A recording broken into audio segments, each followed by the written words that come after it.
What is going on, everybody? Welcome on in to Press Coverage, where we help you gain an edge in fantasy football. I am your host, as always, Wyatt Bertolone. With me tonight, my boy Chuck Bass, so we can talk about some hot takes for the 2025 season. Chuck, how are you? I'm doing good. I'm happy to be here. Happy to finally come on the show. I'm happy to have you settled in at Player Profiler and running things. You talked about helping people win their leagues. You're going to hear what to do tonight, and I'm going to tell you guys what not to do by giving you some of my hot bold takes. Love to hear it. Before we actually get into our takes, let everyone know what you've been working on. Like I said, like you said, and I'm going to back it up. Great to be with you here at Player Profiler doing the thing. So tell everybody what you've been working on. Yeah, man, it's been a lot of fun. I've graduated from Meme University, no longer just shit posting on Twitter exclusively. Working over here with Pete Nova, running the Risers and Fallers pod once a week. That's been a lot of fun. Putting out shorts, getting into short content has been overwhelming and fun. It's funny. People are like, oh, sure. Where did that take you? Like 45 minutes to put? It's like, no, that was my entire Sunday to make that 60-second clip. Yeah. And I'm tech savvy. So that tells you something. So it's been, it's kind of seeing how the sausage is made and all the work that goes into producing not just content, but good content, knowing your stuff, hopping on. There's a lot of, everybody on this crew is really knowledgeable and big personalities too. So you really got to, shine and bring your A game and maybe have a drink or two on a Tuesday night. Love to hear it. Love to hear it. Well, let's jump into these hot takes because that's what everyone's here for. So I want to get it right to it. What do you got to start us off? Oh, man. So this is tricky because it's June, right? So really, nobody wants to hear like, oh, I'm really excited about Tyler Lockett on the Titans this year. Like, first of all, it's not hot. And secondly, how could you ever feel that way? But so I wanted to make sure I was coming with at least something appropriate. So let me see if I can pull up my old Take a Root wagon here. Yes. JSN finishes as the wide receiver 1. So I transitioned from Tyler Lockett coming over from Seattle to let's get that. He left a beautiful legacy. I just look at this JSN situation, and I think he's primed to kind of get the Justin Jefferson treatment from that Sam Darnold was able to deliver last year. Now, I don't think he's the player that Jefferson is. I don't even know if he's capable of being. But I know that Sam Darnold is capable of delivering and he's capable of hyper targeting. I'm really excited for Clint Kubiak coming over. I know that we really only had a 2-game sample size of what New Orleans could have looked like last year with him. But I mean, back-to-back 40-point games. And here's the thing, that in those games, small sample size, I know, guys, they only asked Derek Carr to throw 24 times and 16 times, and he still put up 3 touchdowns in each game. We're talking about hyper efficiency. We're talking about getting guys open in space and using their speed against the defense. I think JSN's perfect for that. And he showed last year, even though he led the league in slot snaps, he had a great win rate versus man. He had a good win rate versus zone. He pretty showed that he can play some outside too. So uninspired by the Cooper Kupp signing, I think, MVS, Horton, those guys, depth pieces that can stretch the field. I love him to eat. I dig this one because for me, it is that last point you made that like there's just nothing there. I do not believe in Cooper Kupp for 2025. The moment the season ended, the Rams were like, so who wants Cooper Kupp? Like they were done with Cooper Kupp immediately. That's all I need to know at that point. I think it's real. Like he could have a 35% target. Like he could easily lead the league in targets. And that's actually like the pathway to being wide receiver 1 overall. I mean, that's realistic for him to lead the league in targets. So it's in the realm of possibilities. And just seeing kind of like, last year, I think could be viewed as a mini breakout for him as opposed to just like a traditional breakout, just because, he's still competing with DK, who's still a high quality player. And Lockett was still a little more involved than you would have liked to see for a player maybe at his age. So reset the deck, get him in there, get him another full season of, working with an experienced NFL offensive coordinator too. He's doing that with Ryan Grubb, who we liked potentially as maybe a creative hire coming out of Washington, but wasn't really able to deliver the NFL offense that I think Kubiak will be able to. Maybe there's a little hesitancy there, and that, his ADP is a little bit, indicative of that, as opposed to, where we were seeing a guy like Garrett Wilson go in previous years, where we were projecting that super high top 5. JSN's getting a little bit of nerf there, but I think it could be a good discount.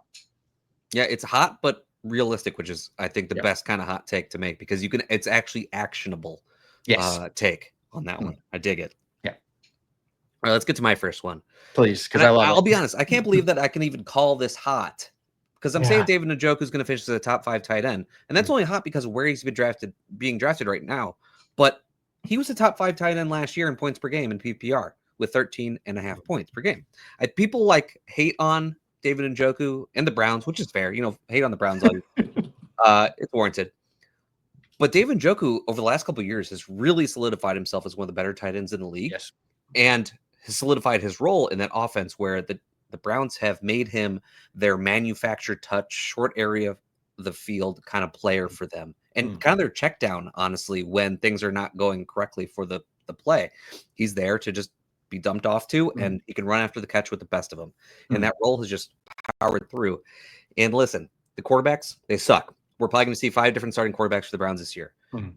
Is it a concern? Yeah. I mean, of course it's a concern. They suck.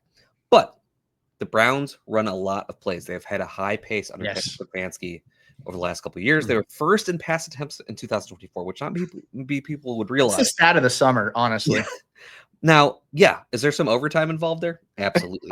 But the point of this is that Kevin Stefanski knows that sometimes you just have to sit back, drop back, and pass over and over again when you're trying to catch up in games. And listen, this is a bad team. They're going to be losing, okay? So they're going to have to do it again. Yeah, there's been some offensive coordinator changes. They might not want to be trying to pass that much. The fact is that they're going to be playing from behind nonstop, and they're going to have to pass that much. And Stefanski is one to do it.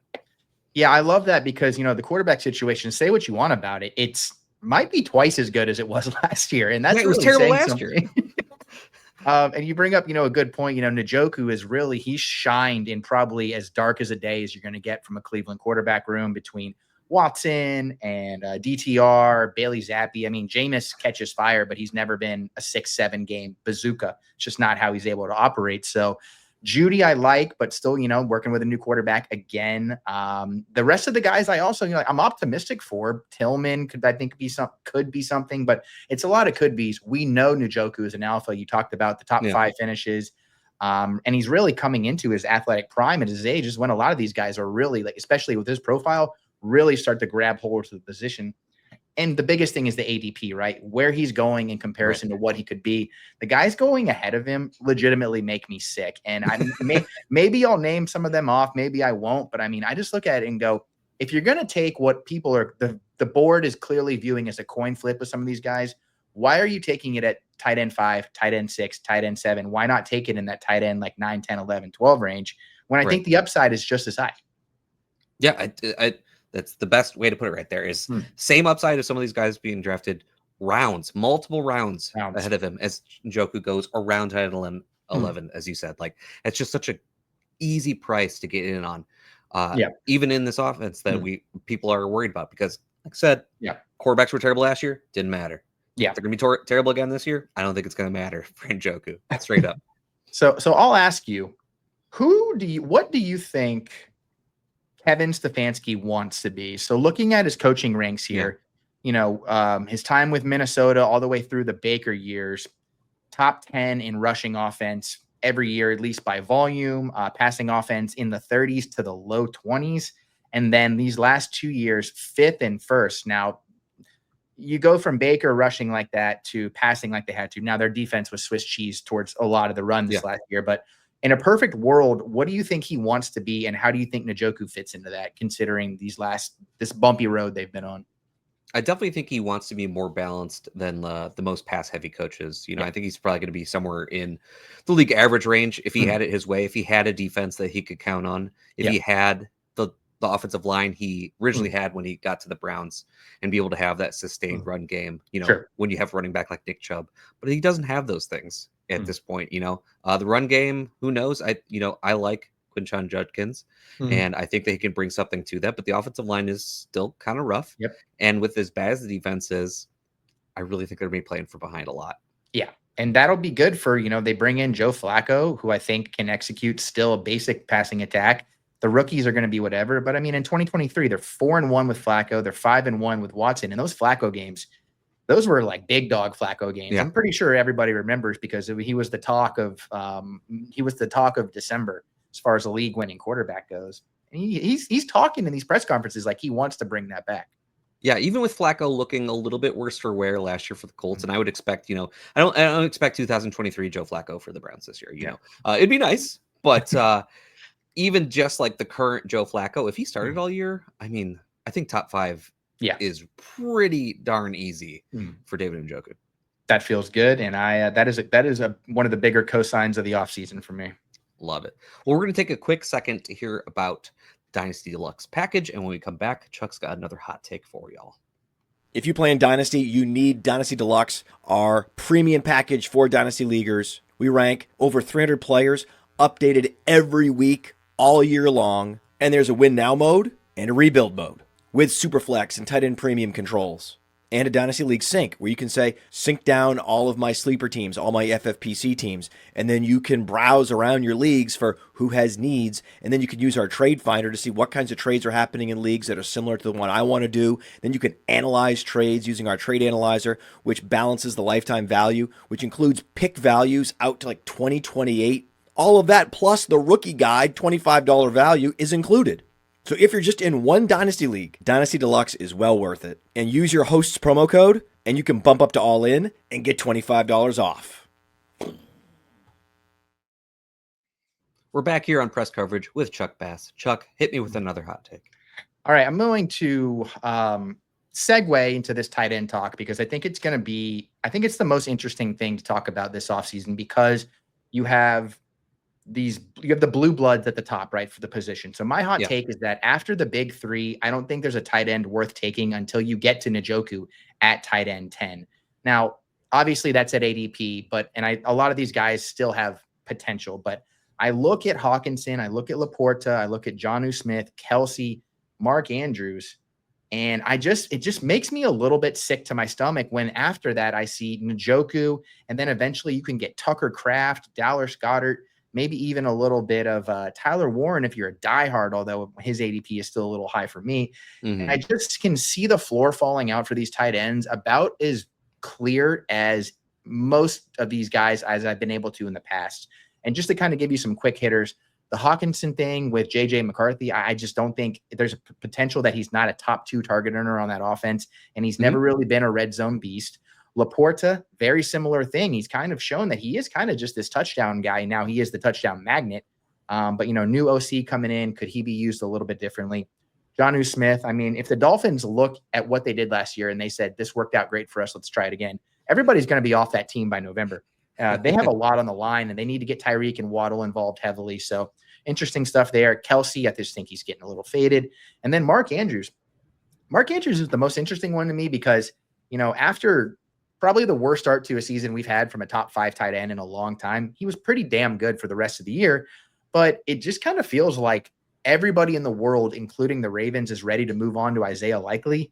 Now, are we making that up because we have him stashed on our dynasty rosters? There's probably a little bit of that as well. But and then Evan Ingram, of course, to cap things off, like he's just not looking very good. I think he's losing a step. I think people are projecting that Joker role on the Broncos offense a little too enthusiastically.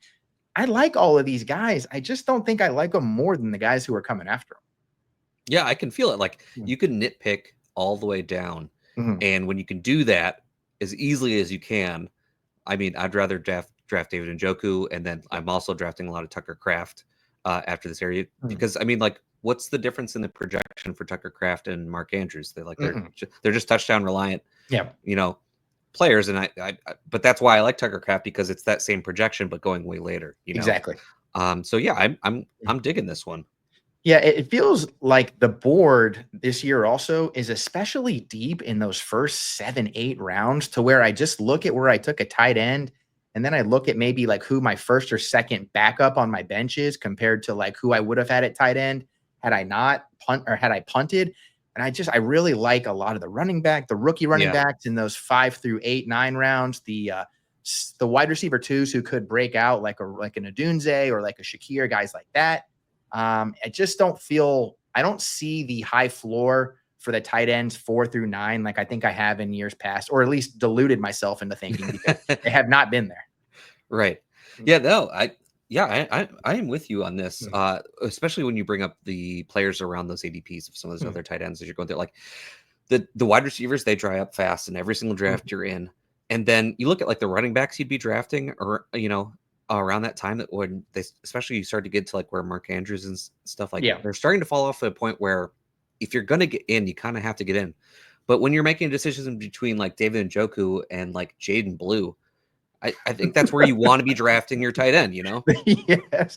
I legitimately don't think you could have a better example, because the drop off on this board, man, it comes quick. And so you just have to, and you have to be ready for it too, because I've been doing a pretty good amount of best ball drafts, fast drafts, mock drafts and everything. And you just kind of never know.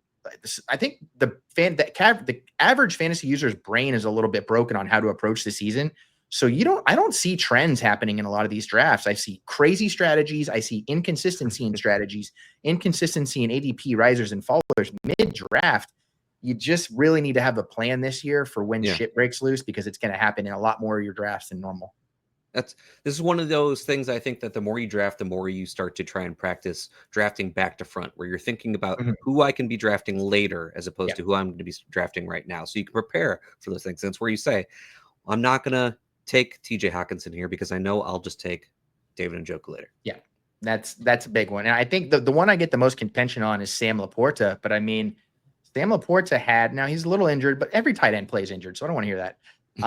He was the first tight end in over 15 years who was the overall tight end one going into the season in ADP and didn't finish in the top 7. And only other one that didn't was like a Rob Gronkowski injury season.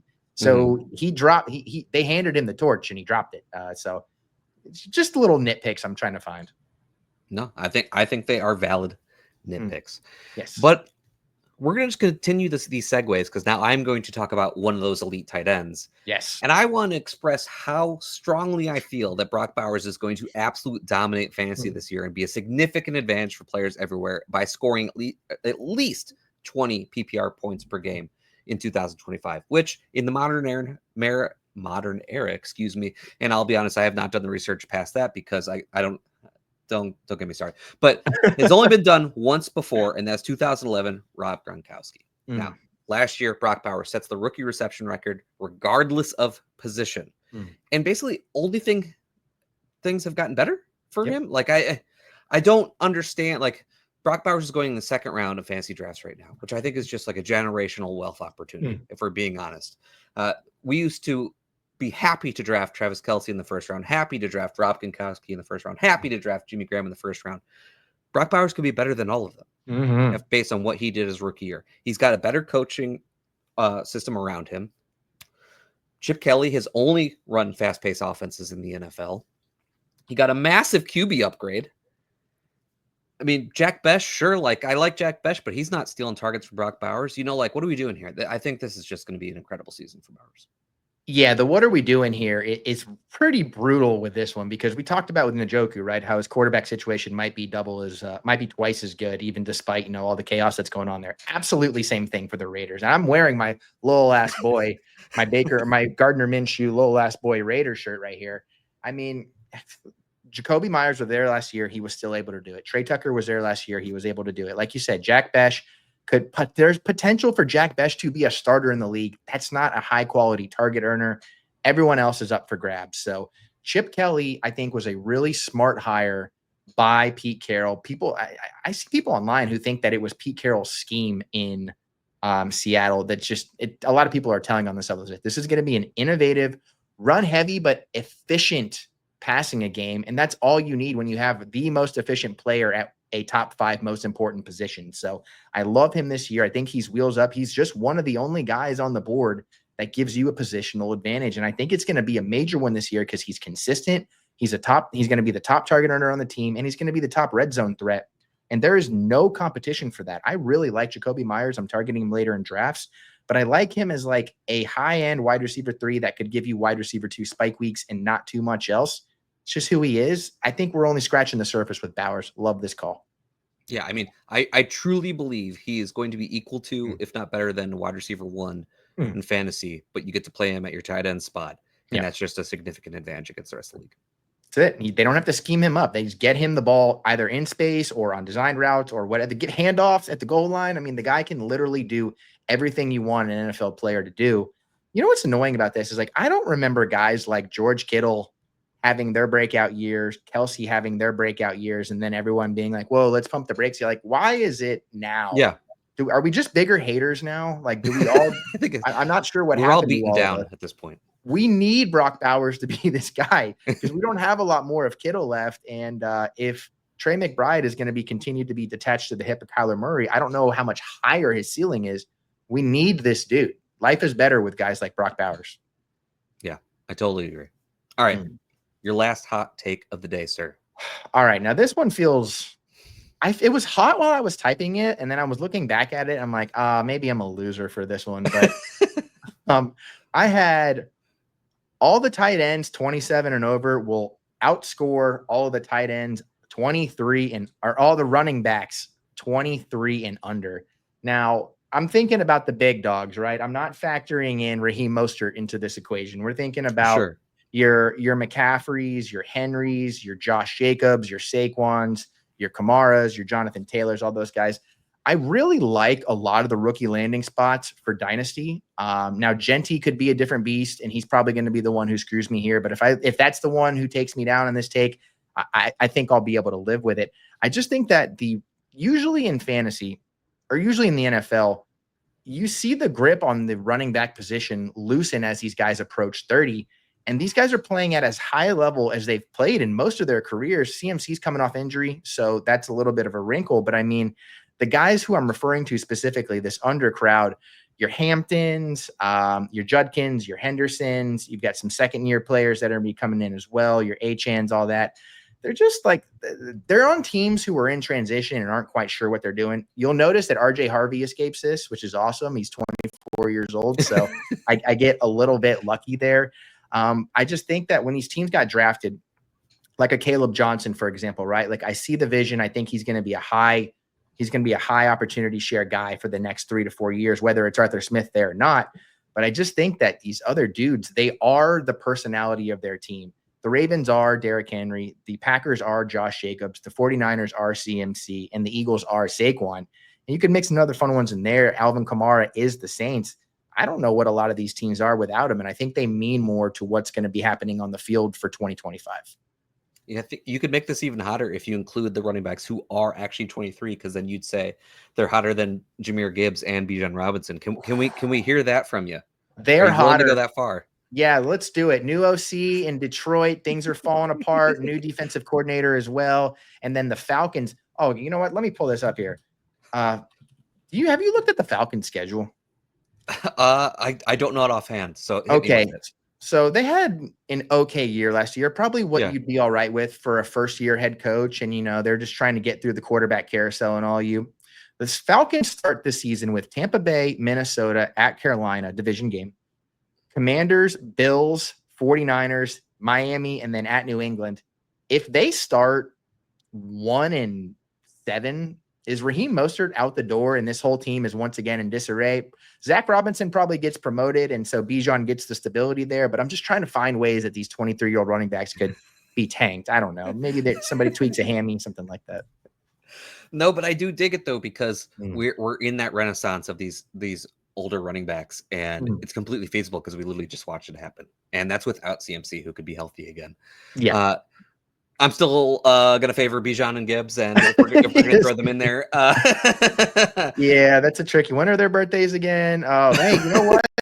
Oh, I said 23 and under. I'm a man of my word. I got to stick to the content cycle here. I can't cheap out and get out of it. But I love it. I love it because really what this is about, right, is the confidence in those older running backs for the draft, right? Like that's the actual takeaway from this take. Yeah, because I think there's going to be a lot of people, and I think like what this is the core of this. What's it sugarcoating? Is that I think a lot of these running backs, these rookie running backs in particular, I think it's going to be a common draft strategy to maybe hammer wide receiver early and then grab yourself a Harvey, a Henderson, a Judkins, a Caleb Johnson, and just like probably project that one or two of those guys is a top 20 running back, which is very possible. But their situations are just a little bit unclear to me. So I'm just feeling like one more rodeo with these big dogs before they ride off into the sunset, and we'll feel pretty good about it. Yeah, I mean, as you said, they're kind of all in good situations still. So it does make some sense. Yeah. All right, we're gonna go from old to young here for my last hot take of the day, and that's that Jaxson Dart starts the entire season and is a top 16 QB in fantasy. Okay, first off, Russell Can I Wilson clap? and I Jameis gotta clap for Winston. this one real quick. I love it. Russell Wilson, Jameis Winston should not be barriers for a first-round QB anymore. Okay, Russell Wilson got walked out the door from the Steelers because he ruined the end of their season. Okay, Correct. Jameis Winston, after his first couple of years in the league, has not been able to hold a job down for any amount of time because he always throws it away, literally. Now, in college, Jaxson Dart, solid arm, is willing to attack aggressively down the field, but also is a runner. Probably more than people even realize. He averaged 500 rushing yards a season while starting for Ole Miss. I think he is one of these dudes who's going to get to the NFL. And because he comes from that like 1-2 read offense, that's exactly what Dable's going to have to do for him in the NFL as well. And that's neighbors, check down, run.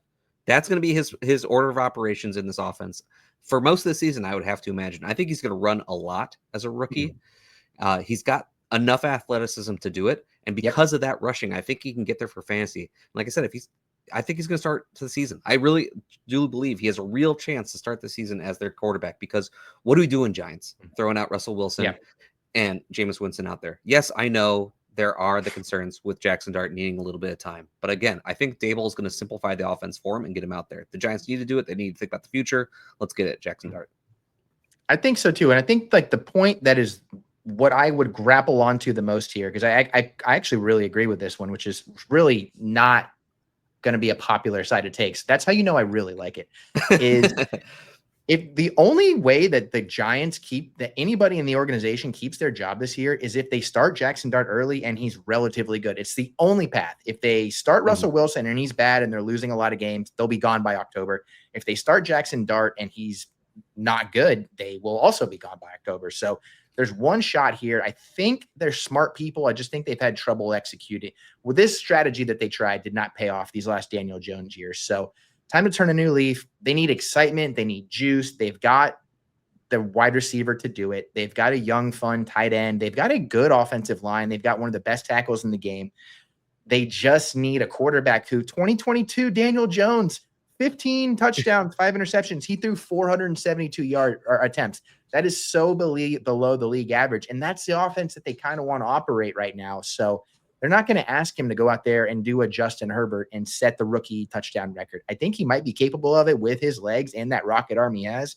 Only reason I say it is I don't think they're going to put too much pressure on him. And I think that guys like this, when they come in, they play better when they can kind of relax a little bit and take the game slower. Yeah, I agree. Dart's going to be a super flex target for me as my QB3. And when I'm in underdog drafts, doing 18 rounds where I think I'm going to be in a 3 QB strategy, he's going to be one of the targets that I'm focusing on at the ends of drafts. Yeah, I really truly believe that he can start the beginning of the season, and if he does, he will score fantasy points for us, and he'll be stream worthy. If they just ask him to operate in the short and intermediate areas of the field, their offense is designed to do not much else other than a deep shot to Neighbors or Slayton every now and then. Like, they have guys with very clear defined roles. Wandale, short guy; Slayton, deep guy; Neighbors, everything guy; Theo Johnson, freak athlete from the tight end position. Can the running game give him a little something and just maybe make this like the 21st best offense in the NFL, and everybody rides off into the sunset in a good way? Yeah, absolutely. I love it. Well, Chuck, this was a blast. Always a good time hanging out and chatting some football with you. Before we get out of here, though, remind everybody where to find you, find your work, all those things. Well, you can find me over at the Risers and Fallers podcast on the Player Profiler podcast network. We're putting those out once a week. Still hosting another fantasy show right now. I'm on Twitter right now getting called everything on both sides of the aisle, apparently. Who would have thought that would have ever been the case? But we're just having fun and really soaking up these moments, because nobody's wrong in June, but everybody's wrong or a lot of people are wrong in September. So I'm really trying to appreciate the calm before the storm. Yeah, is the perfect hot take season right now, because we're kind of just throwing stuff against the wall, doing our best to figure it out right now as everything's getting settled. We got, OTAs are going, training camp will be coming, and things will be getting settled. But for now, we're having fun. Absolutely.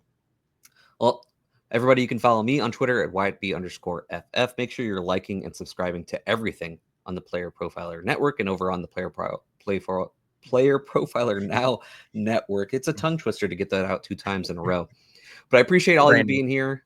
Make sure you're subscribing to the Dynasty Deluxe package. We'll see you next time.